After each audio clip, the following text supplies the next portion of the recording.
muchos países de Occidente, especialmente en los países desarrollados, se habla mucho de la llamada brecha digital, ¿no? ¿Y qué supone esto? ¿Por qué es el término brecha digital?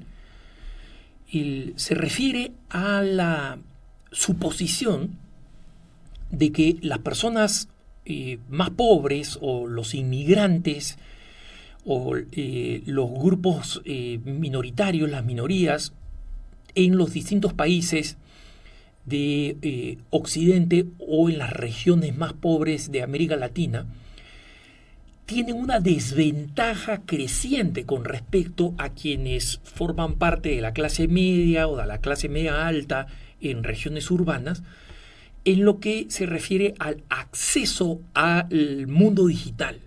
Y eso significa, por supuesto, el acceso gigante a la información, ¿no? Nosotros sabemos cuál es la diferencia entre tener acceso a Internet, que es una biblioteca casi infinita, ¿no? Que jamás se imaginaron las grandes bibliotecas de la historia, la biblioteca del Congreso de los Estados Unidos, que se supone que es la biblioteca más grande de la humanidad, ¿no? La biblioteca de Alejandría, que incendiaron los musulmanes, que era la colección de textos más grande del mundo en su momento. Bueno, el Internet es más grande que eso. Internet es más grande que cualquiera de ellas. Y obviamente hay razón en pensar que una persona que no tiene acceso a Internet y que no tiene acceso a dispositivos de Internet, teléfonos móviles, tabletas, ordenadores, computadoras, entonces no tiene la misma oportunidad que aquellos que sí tienen acceso a ello, ¿no? Y en Estados Unidos, por ejemplo, y en otros países de Occidente, es común ver cómo algunas municipalidades han comenzado, o algunos estados incluso, más que algunas municipalidades, algunos estados han comenzado la distribución de dispositivos electrónicos de bajo costo, ¿no? Tabletas o computadoras, ordenadores de bajo costo, y el acceso a Internet inalámbrica gratuita, ¿no? En muchas ciudades o municipios en Estados Unidos, o por ejemplo, o en España, han hecho estos esfuerzos de grandes redes a los que pueda sumarse cualquiera, incluso y especialmente quienes no pueden pagar una suscripción mensual, ¿no? Y esta se considera pues un paso muy importante en la brecha digital, pero ojo,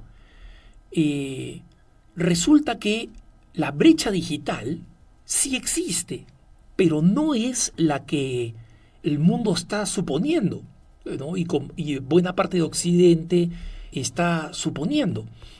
El Centro de Estudios Pew, que es uno de los más objetivos y que más sondea la realidad mundial y especialmente norteamericana, realizó un estudio sobre el acceso a Internet en el 2018 y descubrió que los afroamericanos y los inmigrantes hispanos acceden a Internet, al uso de Internet, en unos porcentajes idénticos a los de los blancos de clase media, ¿no? Y esto es especialmente verdadero entre los adolescentes y los jóvenes, entre los cuales, dice el Pew Research, es el uso de los teléfonos inteligentes, ¿no? De los smartphones, es, abro comillas, lo que dice Pew Research en el estudio de 2018, es que es prácticamente universal.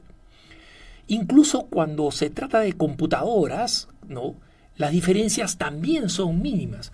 Es solamente una pequeña proporción de jóvenes hispanos tienen menos acceso a las computadoras, pero esta proporción es pequeña, porque el 82% de los hispanos que tienen el menor acceso a computadoras, el 82% de los hispanos en Estados Unidos, que son un grupo muchas veces marginado, tienen acceso a computadoras, ¿no? Y el ingreso económico, según este estudio de Pew Research, no tiene un mayor impacto en el acceso a Internet a los distintos recursos. Entonces,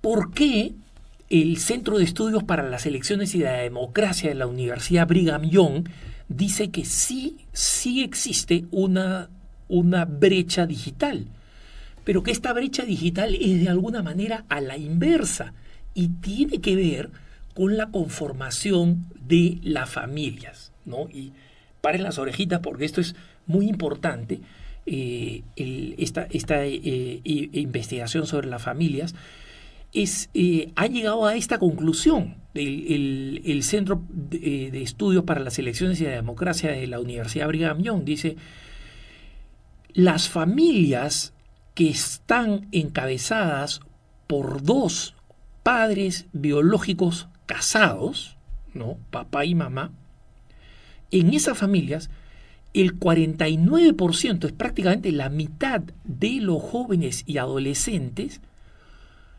pasan menos de 1 hora frente a las pantallas por día y solamente el 15% pasa más de 3 horas frente a una pantalla, televisión, computadora, videojuegos, dispositivos móviles, ¿no? En cambio, en los hogares donde existen un solo padre, padres divorciados o padres que cohabitan, ¿no?, o sea, que no están casados, el 31.9% de los jóvenes y adolescentes pasan más de 3 horas al día en sus pantallas, ¿no? O sea, el 15% en las familias casadas, el 32% en las familias no casadas. Y este patrón, encontrado en la diferencia que hay entre familias bien constituidas y familias que son problemáticas, también sucede en otras formas de medios de comunicación. Es mucho más probable que los jóvenes y adolescentes en familias constituidas, con padres biológicos casados, pasan mucho tiempo en redes sociales y en videojuegos, ¿no? Y yo sé que cuando explico estas realidades numéricas, sociológicas, como me ha sucedido muchas veces en estos puntos de vista, algunos papás que son padres solteros o padres únicos, no por su culpa, que son más bien los heroicos, los que han respondido al deber de criar a los hijos, etc., sienten que hay algún tipo de discriminación, y como lo he explicado en un punto de vista, ¿no?, algún tiempo atrás, ni los católicos, ni la iglesia, ni quien les habla hace ninguna discriminación frente a esta realidad. Se lo digo como hijo de padres divorciados, ¿no?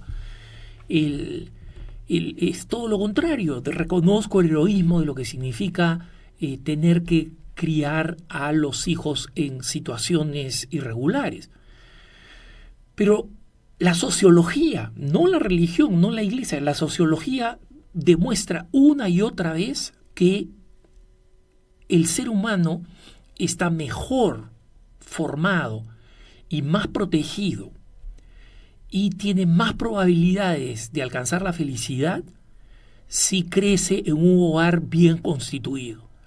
Y esta es una lección para todos los que todavía pueden decidir al respecto. Los que están pensando, voy a cohabitar. No. Recuerda cuál es la fórmula para el éxito, incluso el éxito económico. Lo han visto los economistas. Es hacer las cosas en este orden. Estudia, cásate, ten hijos. Si tienes hijos antes de estudiar, si tienes hijos antes de casarte, si cambias ese orden, las consecuencias van a ser reales. No es un prejuicio de nadie, es la realidad sociológica y humana. Y por eso es que defender el matrimonio no es defender una institución anticuada que muchos jóvenes consideran, no, ¿para qué casarme? Si igual nos amamos, ¿para qué cumplir con esa formalidad? Bueno, resulta que la formalidad existe por algo, que es para darle solidez y consistencia a una relación y para que ninguno de los miembros en esa relación, hombre y mujer, sientan que en cualquier momento algunos de ellos pueden dispararse en otra dirección, cosa que no sucedía en el pasado con las familias más estables. Y curiosamente, había un índice significativamente más bajo de consumo de drogas, de enfermedades de transmisión sexual, de adicción a los videojuegos y de otro tipo de adicciones. Y es curioso cómo estos males sociales son prevalentes allí donde no existe una familia bien constituida y son significativamente menos presentes allí donde los hijos han sido criados por personas que han seguido ese orden. Han estudiado, se han casado y luego han tenido hijos, ¿no? Esa es una verdad que no es una verdad católica, es una verdad económica, ¿no? Y ahora ha sido simplemente destacada en esta brecha digital, ¿no? Quien esté interesado en los artículos los artículos han sido publicados en inglés, se llama Digital Divide, pueden buscar ese término en inglés y leen inglés y ver los resultados de estos estudios la manera como estos estudios confirman una vez más la importancia y el valor de la familia. Que tengas un buen día.